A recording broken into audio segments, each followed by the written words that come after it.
AP deputy CM Pawan Kalyan పై తెలంగాణ కాంగ్రెస్ నేతల విమర్శలపై అనేక విశ్లేషణలు వస్తున్నాయి. అది కాంగ్రెస్ కోవర్టుల రాజకీయమా అన్నది తెలియడం లేదు. ఏపీ ప్రజలతో పాటు నేతలను దూషించిన వారు మౌనంగా ఉన్నారు. కానీ ఒకేసారి కాంగ్రెస్ నేతలు కట్టకట్టుకుని వచ్చి విమర్శలు చేస్తున్నారు.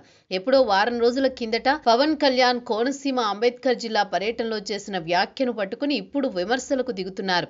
ఏదైనా తప్పుడు వ్యాఖ్యలు చేస్తే వెంటనే ఖండిస్తే దానికి ఒక సహేతుకమైన కారణం అనిపిస్తుంది. కానీ ఘటన జరిగిన 4 రోజుల తర్వాత ఎమ్మెల్యే అనిరుద్ రెడ్డి స్పందించారు. తర్వాత సినిమాటోగ్రఫీ మంత్రిగా ఉన్న కోమటిరెడ్డి వెంకటరెడ్డి స్పందించారు.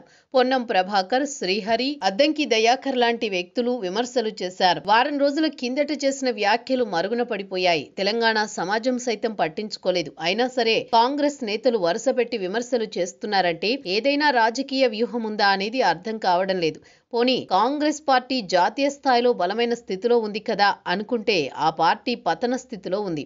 పైగా పొరుగు రాష్ట్రంలో డిప్యూటీ సీఎంగా ఉన్న నేత, ఆపై విపరీతమైన ఫ్యాన్ ఫాలోయింగ్ ఉన్న హీరో, కాపు సామాజిక వర్గానికి చెందిన వ్యక్తిపై ఇలా విమర్శలు చేస్తుంటే దాని దుష్ప్రభావం అధికంగా ఉంటుంది. కాంగ్రెస్ పార్టీ కీడును కోరుకునేవారు ఇటువంటి వాటి వెనుక ఉంటారన్న అనుమానాలు కూడా ఉన్నాయి.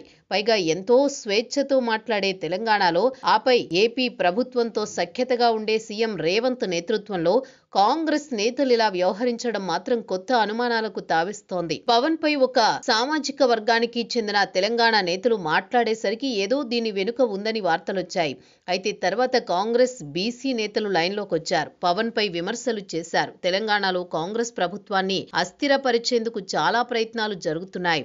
ముఖ్యంగా ఏపీ సీఎం చంద్రబాబుకు సన్నిహితుడైన రేవంత్ రెడ్డి అక్కడ ముఖ్యమంత్రిగా ఉన్నారు. ఏపీలో జగన్ రెడ్డి అధికారం నుంచి దిగిపోయేందుకు పవన్ గట్టిగానే కృషి చేశారు. జగన్ పై అభిమానం ఉన్న నేతలు చాలా మంది తెలంగాణ కాంగ్రెస్ లో ఉన్నారు. జగన్ రెడ్డిపై అభిమానంతో వారు పవన్ పై అసహనంతో ఉన్నారు. అందుకే పవన్ విషయంలో అలా చేస్తున్నారు అని ఒక మాట కూడా వినిపిస్తోంది.